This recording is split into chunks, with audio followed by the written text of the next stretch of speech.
ईश्वरीय आशीर्वाद के कारक देवगुरु बृहस्पति, भाग्य उन्नति में सहायता प्रदान करने वाले देवगुरु बृहस्पति, जिसे हम जीव कारक ग्रह कहते हैं, और साथ ही साथ एक ऐसे न्यायाधीश शनिदेव जो कर्मों के अधीन होकर के अपना जजमेंट सुनाते हैं। आज इन्हीं दोनों ग्रहों के माध्यम से जो कि डबल ट्रांजिट का प्रभाव होगा, इसके प्रभाव से कौन से ऐसे असर हैं, ऐसे प्रभाव हैं जो सबसे ज्यादा मजबूती से मिलने वाले हैं, जो सबको चौंका सकते हैं। आज इन बारीकियों को हम जानने जा रहे हैं। ये जो प्रेडिक्शन देने जा रहे हैं, इसको आप स्वतः कैलकुलेशन कीजिएगा। हम सिर्फ एक मार्गदर्शक के रूप में आपके संग काम करेंगे।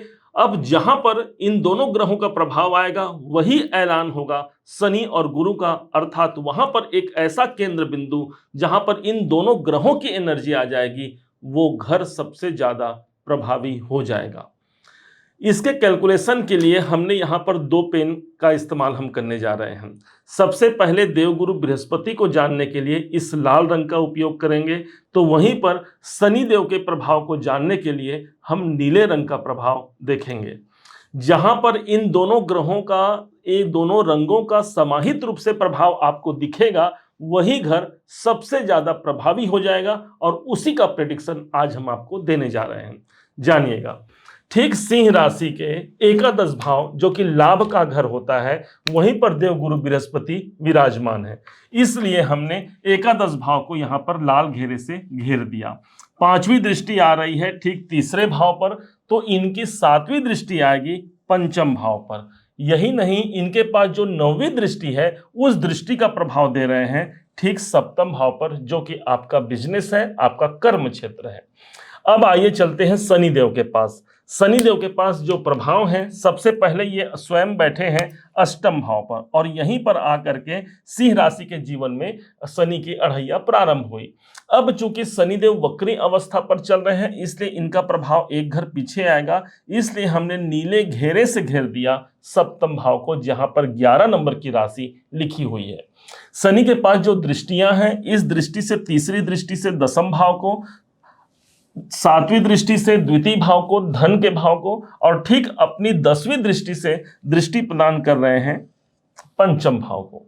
अब कोई दो घर ऐसे आपको दिख रहे होंगे जहां पर नीला और लाल रंग दोनों समाहित है, और वही घर इस समय पर सबसे ज्यादा मजबूती से काम करेगा, जिसे हम द्विगोचर पद्धति या द्विगोचर सिद्धांत कहते हैं। अब वो स्थान स्पष्ट है कि एक तो पांचवा घर जहां पर शनि और देवगुरु बृहस्पति दोनों की एनर्जी आ गई, और ठीक सातवां घर जहां पर शनि और गुरु का प्रभाव देखने को मिलेगा। प्रेडिक्शन पर चलते हैं। सबसे पहले पंचम भाव को उठाते हैं, 1 2 3 4 5। बाकी सभी घरों पर जो इनका प्रभाव है, वो आज हमारा टॉपिक नहीं है। हमारा टॉपिक ये है कि एक संग दोनों मिलकर के क्या परिणाम देने जा रहे हैं। पांचवा घर प्रभावी हो गया, इसलिए इस समय पर जो डिसीजन लेना है, वो ऐसे डिसीजन होंगे जिस डिसीजन का हमको परिणाम बखूबी सही ढंग से हमको मिलेगा, अर्थात लाभकारी कोई डिसीजन होने जा रहा है। पहले कोई हमने डिसीजन लिया है, कोई निर्णय लिया है, और उसके बाद उसी डिसीजन को लेकर के हमको कुछ परेशानियों की अनुभूति हो रही है, तो आज यहाँ पर गुरु अर्थात कर्म, गुरु अर्थात भाग्य और शनि अर्थात कर्म हमारा समाहित हो गया, अर्थात एक बेहतर कार्य पर हम आगे बढ़ने जा रहे हैं। संतान की प्लानिंग कर रहे हैं, बच्चों की प्लानिंग कर रहे हैं, कर सकते हैं। बच्चों के जीवन को लेकर के, उनके उन्नति को लेकर के, कैरियर हो, शिक्षा हो, उसको लेकर के यदि कोई हमारी चिंताएं हैं, तो वहां पर हम काम करने जा रहे हैं। देख लीजिएगा, इस समय पर बच्चे अपना ज्यादा परफॉर्मेंस बहुत अच्छे से कर पा रहे हैं, चाहे वो कैरियर हो या फिर अपना स्वयं का एजुकेशन हो। यही नहीं, पांचवा घर जब जागृत होता है, तभी तो हमको प्रारब्धों का प्रतिफल मिलता है। इसलिए पंचम भाव को पूर्व पुण्य कहा गया है। तो यहां दोनों ग्रहों का प्रभाव आ गया। जो हमने पूर्व में जो कर्म किया है, जो प्रारब्ध का प्रतिफल है, वो इस समय पर ज्यादा मजबूती से पॉजिटिव मिलेगा। पॉजिटिव ही क्यों मिलेगा, नेगेटिव क्यों नहीं मिलेगा? ध्यान दीजिएगा, यहां पर शनि स्वयं उत्तरा भाद्रपद नक्षत्र पर है, जो कि अपने स्वयं के नक्षत्र पर है।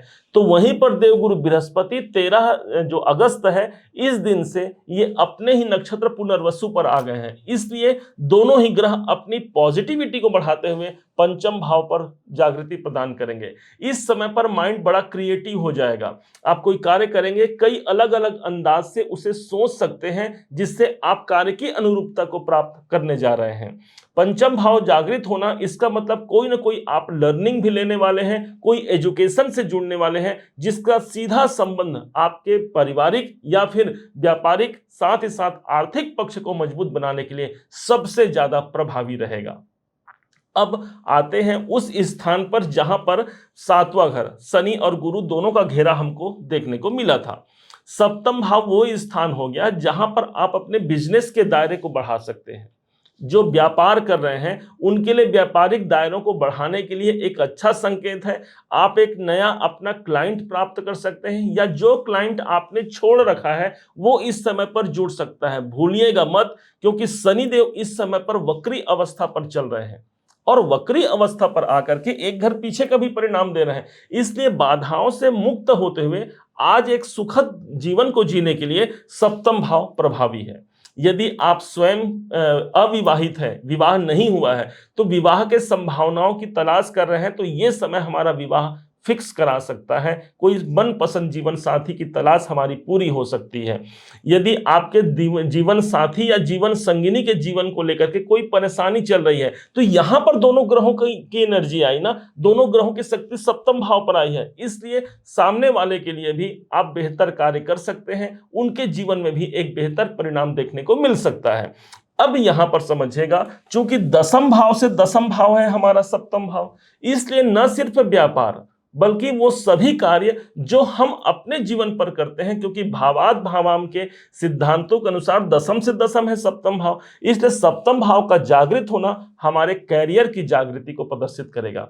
अर्थात कर्म हमारा आगे बढ़ने जा रहा है। दृष्टि कहां से दे रहे हैं गुरुदेव? लाभ भाव से दे रहे हैं। इसलिए लाभकारी सिचुएशन बनेगा। कोई ऐसा कार्य हो सकता है जिस पर हमने अपनी उम्मीद भी छोड़ दी है, वो कार्य इस समय पर ज्यादा मजबूती से मिलेगा, क्योंकि गुरु और शनि दोनों का जो जिस स्थान पर इनके प्रभाव आ जाए वो स्थान सबसे ज्यादा प्रभावी हो जाता है। और आज हमको सप्तम भाव पर यही मिल रहा है।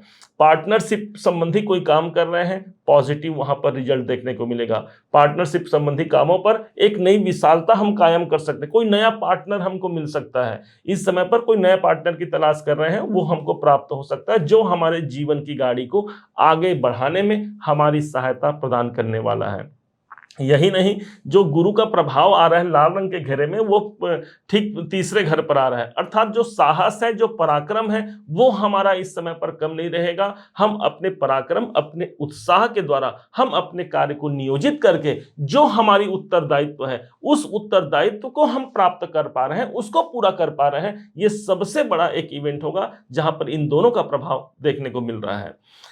जब कोई एक ज्योतिषी होता है, जब किसी की कुंडली को चेक करता है, उस समय पर यदि वो जानकार ज्योतिषी है, तो आप देखेंगे जरूर वो ट्रांजिट को जरूर लेगा, क्योंकि कुंडली में कितने भी आपको पॉजिटिव या नेगेटिव इवेंट देखने को मिल रहे हैं, लेकिन जब तक एक प्रॉपर ट्रांजिट आपको नहीं मिल पाएगा, एक गोचर आपको प्रॉपर नहीं मिल पाएगा जहां पर इनके प्रॉमिस हो रहे हैं, तब तक वो इवेंट नहीं होता है। अर्थात हमारे पास आपकी कुंडली तो नहीं, परंतु हाँ एक गोचर कुंडली है, जिसके माध्यम से हम ये कह सकते हैं कि सोचे हुए कार्य इस समय पर पूरे होते हैं, और साथ ही साथ एक अच्छे कैरियर की शुरुआत पर हम काम करने वाले हैं।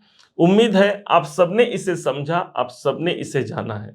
यदि आपने इसे समझा है, जाना है, मेरे समझाने का प्रयास यदि आपको सार्थक लगा हो, मेरे समझाने का तरीका यदि आपको सार्थक लगा हो, तो हर बार की भांति इस बार भी अपना प्यार भरा लाइक और कमेंट करना कभी मत भूलिएगा। और हाँ, यदि अभी तक आपने चैनल को सब्सक्राइब नहीं किया है, सब्सक्राइब जरूर कीजिएगा। पुनः एक बार फिर आप सभी का दिवस बहुत मंगलमय हो, इन्हीं शुभकामनाओं के साथ। जय श्री राम।